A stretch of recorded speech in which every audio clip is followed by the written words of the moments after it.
Hello. Okay, happy Friday. So we decided to do this video lecture. And so we want to get back to where we were on Wednesday. So let's start with sort of reviewing subspaces and linear transformations, because one of the things we really want to do is talk about these invertible linear transformations. So remember that we talk about a vector space as being a set with an addition and a scalar multiplication. That satisfies those 10 nice properties. If U is a subset of V, then U is a subspace if it has these three properties. So we have the zero vector. If two vectors are in the set, then the sum is in the set. And if I have a vector in the set and a scalar, then that scalar times a vector is in that set as well. And so it has those closure properties. And if it has those closure properties, we call it a subspace. And we want to be able to relate vector spaces and subspaces. And so we talk about two vector spaces. If we have V and W, we define a function, V2W, being a linear transformation. If it has the exact same properties we had in Chapter 1, except these properties just deal with these arbitrary vector spaces. And so it distributes across vector sums. Notice that this sum is in V, while this sum is in W, so they're different sums. And with scalar multiplication, we have that's the scalar multiplication in V, and the scalar multiplication in W is here. So it's relating the two operations in the two vector spaces. Right? So as in with Rn, we talked about linear independence, and so we talked about that last time. That what we do to determine whether something's independent is to set up this equation, all right, and solve it. And if the zero solution is always a solution, if that's the only solution, we say it's independent.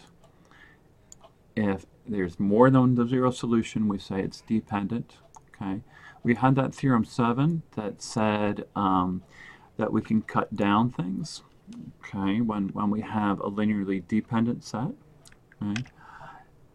All right, and what we did was we defined a basis. Now remember, the basis says that every vector in V can be written as a linear combination of these elements. And so, and then we also that this set is linearly independent, so that we don't have any redundancies on how this is written. All right, there's a unique representation theorem that we're going to hit in a little bit. All right, so what we're doing is we're setting up this structure to create coordinates so that we can relate these general vector spaces to Rn, the things we did in Chapter 1. So we talked about the standard basis and the example there. We talked about these examples, so just reviewing those. Okay. I wanted to go through an example of a proof. Okay, the typical type of proof we see for dealing with bases. So here's an example. We let this set be a basis for the vector space V, and we're asking to prove that this set is also a basis. Okay, now there are two things we need to prove. We need to prove that this new set is linearly independent, but it also generates all of V. Okay, so what we really want to do is show this set has the same span as U1, U2, U3. All right, so note that U1, U2, U3 is a basis for V, so you know what does that mean? By definition, that means the span of U1, U2, U3 is all of V, and the set is linearly independent. Okay, so we're given that. What do we want to show? We want to show this set has the same two properties. Okay. All right, note that since this set, three vectors, U1, U2, U1 plus U2, U2 plus U3, and then the sum of all three, right, is a subset of the vector space V, and we know that V is closed under vector addition and scalar multiplication. So it's clear that we get this containment, span of U1 plus U2, U2 plus U3, U1 plus U2, U plus U3, is contained in the span of U1, U2, U3, which was all of V. Okay? So if you remember with subsets, we showed this set is a subset of this set. To show they're equal, what we want to do is we want to reverse it. We want to show that this span is a subset of that span. Okay? All right, so we showed the reverse inclusion. So this is the reverse direction that gets a little tricky sometimes. So let V be in an arbitrary element in this span, right? Which means I can write it as a linear combination of U1, U2, and U3, right? Use C1, C2, C3 for the scalars. We're not being very original here, all right? And then what I can do is note that U1 is going to be the same thing as this third vector minus the second vector, right? You can actually solve for it using systems of linear equations and that sort of thing, but we're cheating here a little bit. We're just making this observation. Okay. Here, do this one, I can get U3 is going to be this third vector minus the first vector. Okay. So U2 becomes a little trickier. If we add this vector to this vector, what happens is I get U1 plus U2 plus U3 and an extra copy of U2. So we can write U2 in this way as well. So what we're doing is we're writing the concise U1 in terms of this more expanded form of the new vectors, U2 again in terms of this expanded form, in terms of the three new vectors. Okay, and again U3 in terms of this expanded form involving those three vectors, or 2 out of 3. And so once we do that, we can multiply out and distribute, but what we're going to do is we're going to treat this as a block. We don't want to distribute across that sum.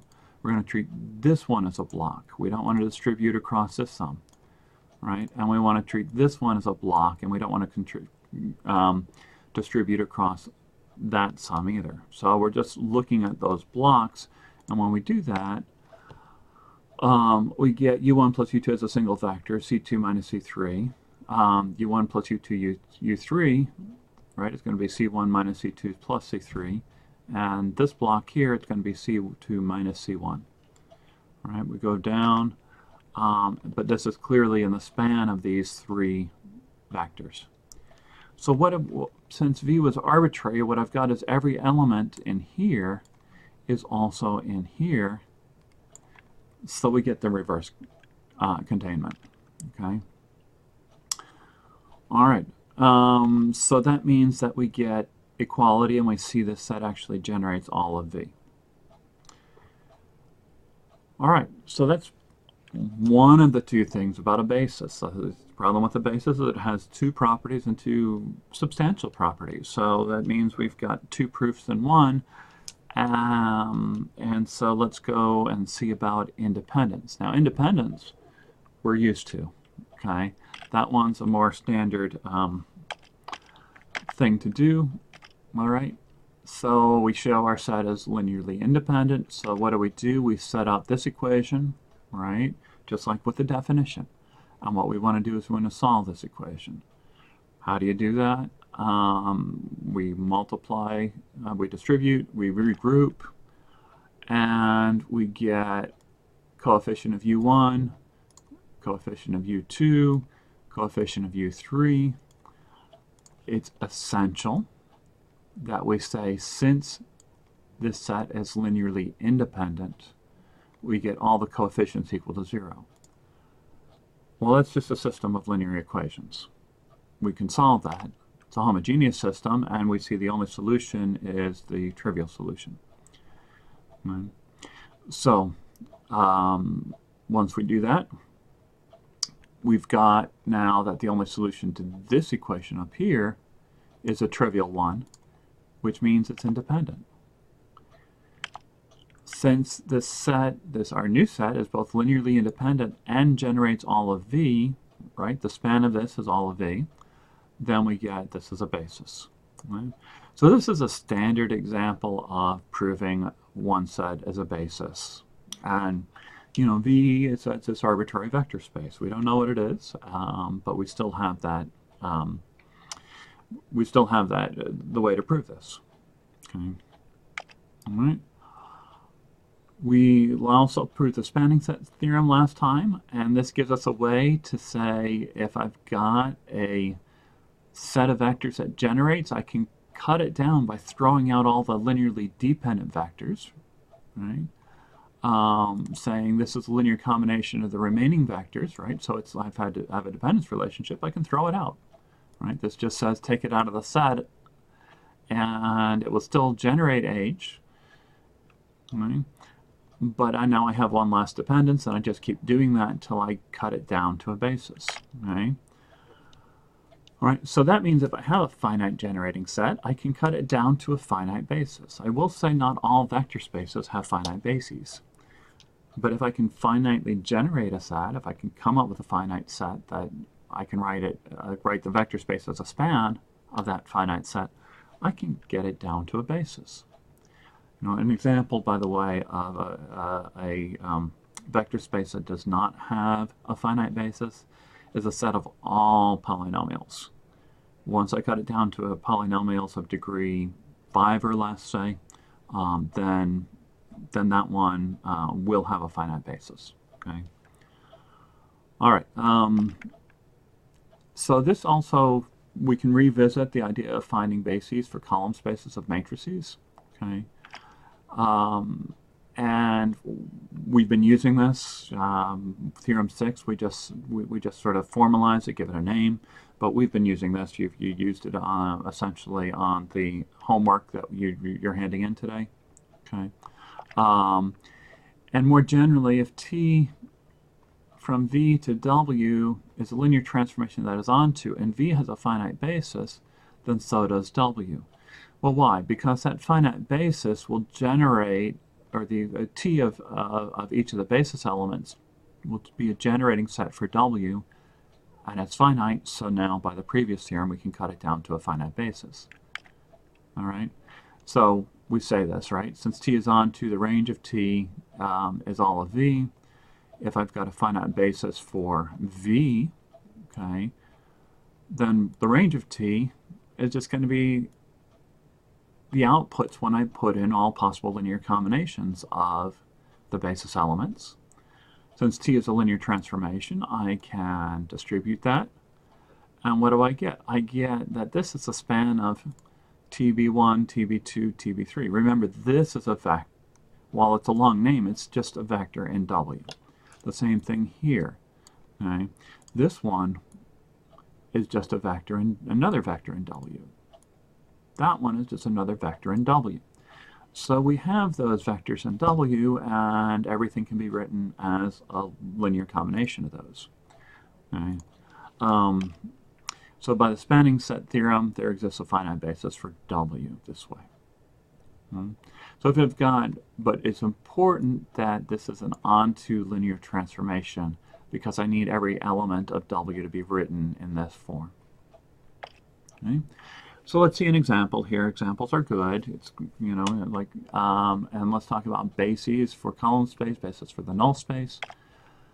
First, we can look at the column space. We row reduce by the theorem 6. I've got 2 pivots, so I want 2 columns, the first column and the third column.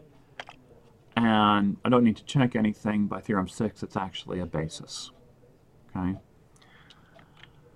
So first column 1, -2, -1. Third column 3, -5, 7. Remember, we need to go back to the original matrix to get that basis. All right. What about the null space? Well, remember, the null space is just a solution set to AX equals 0, the solution set to the homogeneous system.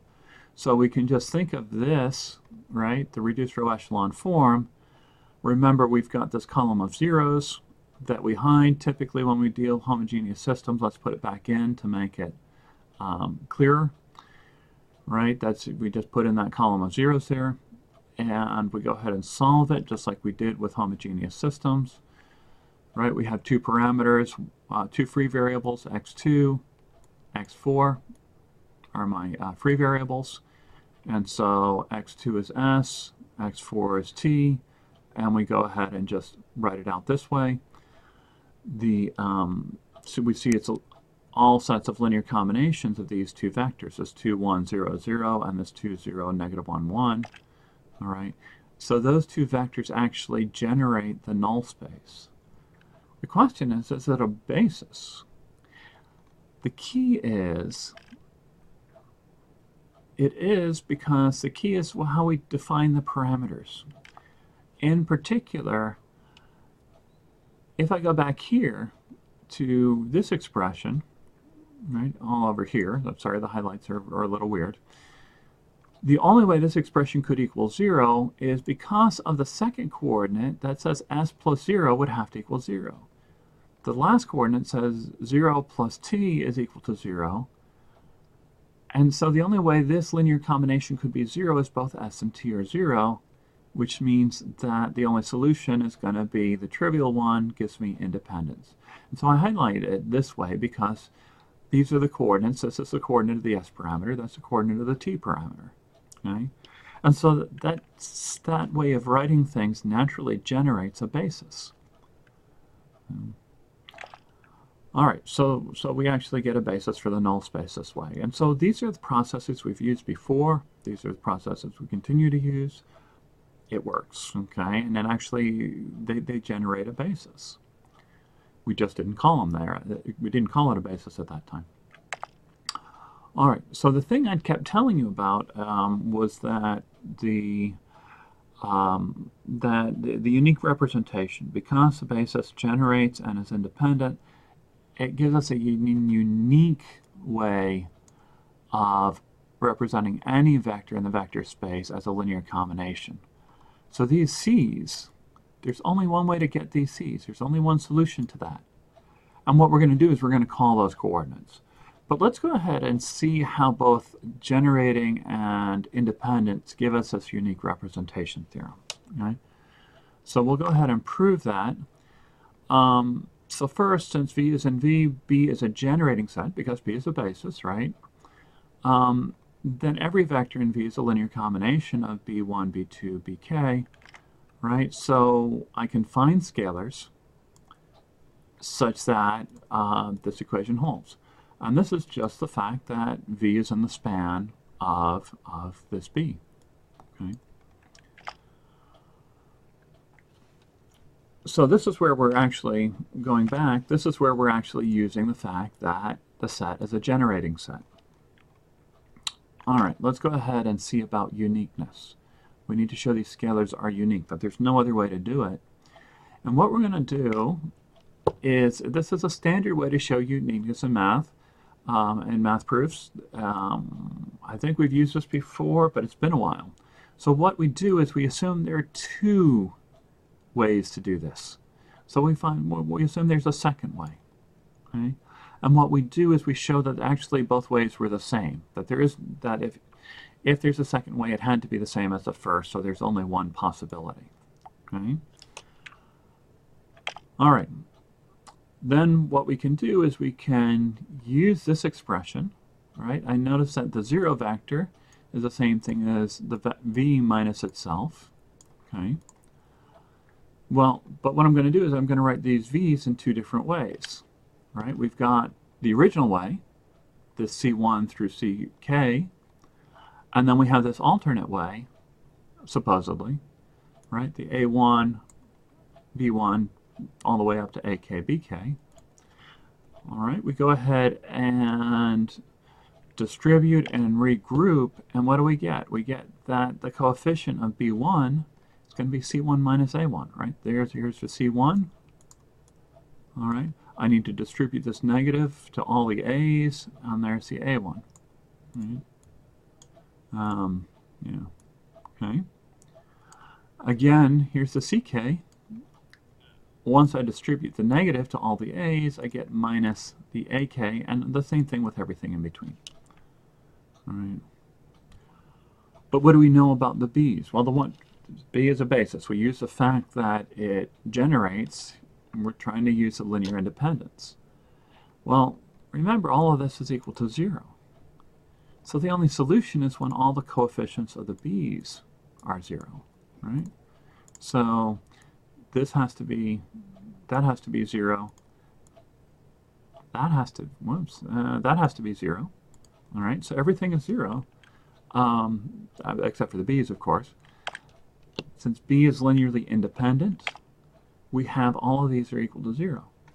Well, if c1 minus a1 is 0, what does that mean? That means bring the a1 over to the other side. C1 is actually a1. C2 is a2. C3 is a3. On and on all the way to the end. I guess I've written the a's first here, but, you know, equality is symmetric. And so there's only one way to write it, so the coefficients are unique. This is an important theorem, because what this does is this is the foundation for why we can define coordinates the way we do. And what we're going to do is make the following definition. All right? And what we're going to do is the basis b is the foundation for how we write coordinates. All right? And this is how we define it. If b is a finite basis of a vector space V, what we do is we define the coordinates of any vector relative to the basis. Sometimes we say the b coordinates of V are just the idea of capturing the coefficients when we write it as a linear combination. So how do I work this? If I need the b coordinates, what I do is I write V as a linear combination of the basis elements, and then all I do is use this is capture the coefficients. This is kind of a weird notation. What we're doing is we're trying to say it's kind of like a vector in RK, but I'm using the b's to encode it. In other words, what I'm doing is I'm abbreviating the vector, and this b tells me what the abbreviation means. It says what I do is I take whatever this is, I abbreviate it using these coordinates, and if I want to get back to the original vector, what I do is I have to use the information on that basis to decode it, to actually expand it back to what it was. Okay? The nice thing about this, and so, is we get the coordinate mapping theorem. And what the coordinate mapping says is when we do this, when we go ahead and, why did that strike that out? I must have done something weird. Anyhow, when I do that, this process, remember processes are functions. This process of taking these coordinates is actually a linear inverse transformation. Even better, it's invertible, which means it goes two ways. So what that means is that I can translate from this general vector space, V, to the very familiar RK that we did in Chapter 1, but it also means I can translate back. That once I can do some computations in RK, then I can translate back to V and get an answer. So I can use all the computational techniques we used in Chapter 1 for this arbitrary vector space that has a finite basis. Okay? And then translate it back. So I sort of drew this picture, which is sort of a weird one, to sort of give you some sense as to what's going on, is that here I've got this mysterious V up here. This is vector space. And what I can do is I can take this vector that I don't know much about, use t to translate it back down to this familiar context, this Rn context that we know in Chapter 1. Let's say I want to add two vectors together. I can translate it down here to Rn, add them together. I get a result, and then I translate it back to V. And this coordinate mapping theorem allows us to do that, where here we can't see very well. We can move it back down here, we have all sorts of techniques down here from chapter 1, and then get an answer and then move it back. And the techniques we have here work because I'm dealing with the linear transformation, and it translates both the vector addition and the scalar multiplication up here to the more familiar ones we have down here. Right? So that's a little vague, and we'll see some of that when we do what I call theorem C and corollary D as to how this works. Right? So I want to go back to the coordinate mapping theorem because this allows us to use those roads to go back and forth. So let's all go ahead and prove this as linear transformation first. I need two inputs. Remember, T starts at V, so the inputs for T are going to be elements of this vector space V. So I start with two of those, and I start with a scalar. Right? Well, since B is a basis, by the unique representation theorem, I can actually write it in turn. I can write U1 as a linear combination of the B's. I can write V as a linear combination of the B's, right? Where A1 through AK, C1 through CK are scalars.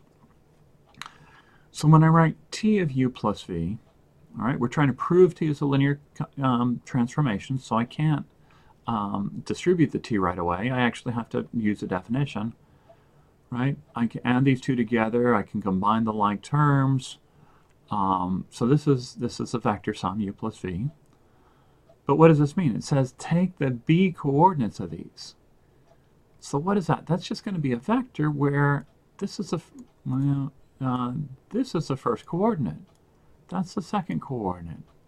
Right? That's the last coordinate. So all I do is T just says just write down the coefficients in this linear combination, and that's what we do. All right. Well, what I can do then, because I'm in Rn, I know how to do this. I can just write that as a vector sum. But now what I want to do, right, is I want to go back. I have my vector sum down here. I need to translate it back up here. Okay. And using the coordinates, I just say, well, that was T of U, because that's just capturing the coefficients of U, right? I need to reconstruct U from these coefficients, and I need to reconstruct V from these coefficients. Right? That's T of U plus T of V. So I get the first property of a linear transformation. Right? The second one is when I do alpha times U, all right, I can distribute the alpha. Because T is just taking the B coordinates, it just means all I want to do is write down these coefficients. Okay. Yeah.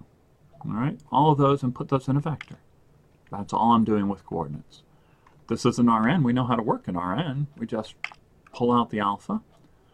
But what is this? This is just the coefficients of U. So that was just T of U. All right. So T is a linear transformation. We showed both of those properties. We need to show T is invertible. Okay. So what we want to do is we want to use this theorem A, that T is 1 to 1 and on to, and this follows from the unique representation theorem. Okay. In other words, there's only one set when I take T, when I write U this way, there's only one set of coefficients that work. So T of A1, A2, T of this expression, T of U, is just going to be that single vector, and it's unique. So it's 1 to 1. Furthermore, it's onto because no matter what coordinates I choose here, I can reconstruct a vector. Okay. All right, so I get that to be invertible. All right, so what we have, again, is a way to go back and forth between this mysterious V that we may or may not know a lot about, translate it to Rn, and then translate it back. And whether I deal with linear combinations, whether I deal with spans, whether I deal with independent sets, whatever's independent here, as long as I've got this invertible linear transformation, it's going to be independent here. And it's going to translate bases. And I want to formalize that a little bit. And these theorems are not necessarily in the text. So what I'm going to do is shift a little bit, right? When we deal with these B coordinates, right, we've got now that we've got this coordinate mapping theorem down, okay, what we can do is, well, okay, and so part of the homework that you're handing in today deals with this idea of isomorphism, and we really haven't, we've talked about invertible linear transformations. We say that V and W are isomorphic if there exists a linear transformation from V to W. All right, so iso, the prefix iso means same, morph means form. So what we're really saying is that V and W really are the same thing, except we're just labeling the vectors in V and W differently. And what we need is we need a dictionary to go back and forth, and that's going to be the invertible linear transformation. And so we talk about this being like equality. We want to think of these vector spaces as essentially equal, or from a mathematical perspective, they're really the same, although we're just creating different labels for the vectors. And so one of the things we do when we deal with coordinates is we're saying that really this mysterious V up here is really has this is the same mathematically as Rn. It really has the same structure, and we just need the dictionary on how to get back and forth. Okay. One of the reasons, well, we have problem 4 is really to say that this idea works fairly well because we have the same properties of equality. We have a reflexive property, we have a symmetric property, we have a transitive property. And so it kind of works as sort of saying these things are essentially equal. It mimics what we know about the usual equality. All right? So they're essentially the same, and an invertible linear transformation is really the dictionary on how to translate between these two things that are the same. You can think of it as translating maybe from French to German or something like that. And the dictionary is that invertible linear transformation. Okay? So the coordinate mapping theorem really tells us that if V is a vector space with a basis, and the basis has k elements, then V is essentially the same as Rk. We just need to know how to translate back and forth. All right. And this is the philosophy behind the correspondence theorem that we already proved. Okay. And what I want to do is I want to create a correspondence theorem, which encapsulates or really sort of formalizes this vague idea. And let V and W be two vector spaces. First, I'm going to just consider with one-to-one, because that's all that's needed. If S is a subset of V, what we do is we say S is linearly independent in V if and only if its image is linearly independent in W. And all I need for this one is one-to-one. Okay, one-to-one. All right, so let's see what the proof of that one looks like. Oh, and I should say, what I wanted to talk about is also, I forgot about this corollary D, is that if I have a basis for a vector space, now I have a way to translate, then this set is going to be a basis for V if and only if its coordinate vectors are a basis for Rn. And so this gives us a way to translate the test of a basis. Rather than going through the longer proof we did before, sometimes what it'll allow us to do is it'll allow us to work back in Rn and just use our computational test that we had before. Okay. All right, so let's prove the first part. If T is one-to-one, then S is linearly independent. Okay, in V means that its image is linearly independent in W. Okay. So assume T is one-to-one, let S be linearly independent. So what we're trying to do is we're trying to show this set is also linearly independent, so I need to set up the standard equation for this. All All right, so I consider this equation, I put variables, I set it equal to the 0 vector, and we're in W, so I set it to the 0 vector in W. T is a linear transformation, so I can move these x's inside and the sums inside, and what do we get? We get T of this longer vector has to equal the 0 vector, right? We're doing that, but now we're using the property of a linear transformation that the 0 vector in W is also the image of the 0 vector in V. Okay? When we prove theorem 6a, we use that. Okay? And so, since T is 1 to 1, what it essentially means is that now the inside here has to equal the inside there because T is 1 to 1. All right? So that means that those coefficients have to be 0. So what did we start with? We started with this equation, and we showed that the only solution is a trivial solution, so that set is linearly independent in W. Well, we have the joy of seeing this as an if and only if statement, okay, which makes it stronger, which means but we need to work harder to get it all done. So let's go do the converse. Assume this set is linearly independent in W. Now I need to show that S is linearly independent. So we consider the equation that we started with. Again, this is as simple as it gets on that one. But I somehow need to relate it to this set of T's, T of V1, T of V2, all the way up to T of Vk. So what we can do is we can take T of both sides. And what do we get? Well, T of this expression is equal to T of 0 because this expression is equal to 0. And we know T of 0 is 0. Now we use the fact that T is a linear transformation. Redistribute. But this set is T of V1, right? This set here, we assumed was linearly independent. So the only coefficients that are allowed are going to be the 0 ones. Okay, so we started with this equation. We ended up with that one. And so S has to be linearly independent. So we've proven one. Okay.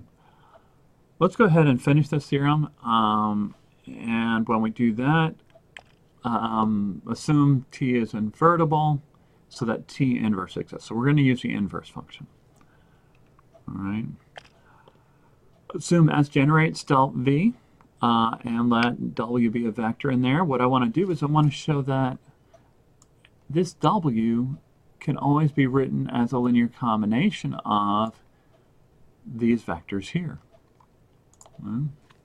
So when I do that, I note that T inverse of W, well, T inverse, right, has inputs of W, has outputs in V.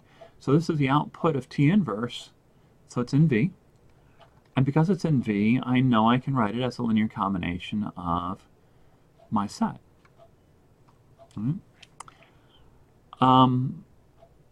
Well, apply T to both sides. The nice thing about that is this T and this T inverse will cancel each other out, and I'm just left with W. And this T, I know T is a linear transformation, so I can distribute it, and we get that W is equal to this linear combination.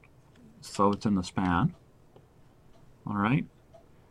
Since W is arbitrary, that means that we get all of W contained in the span, and so we get that this set generates W.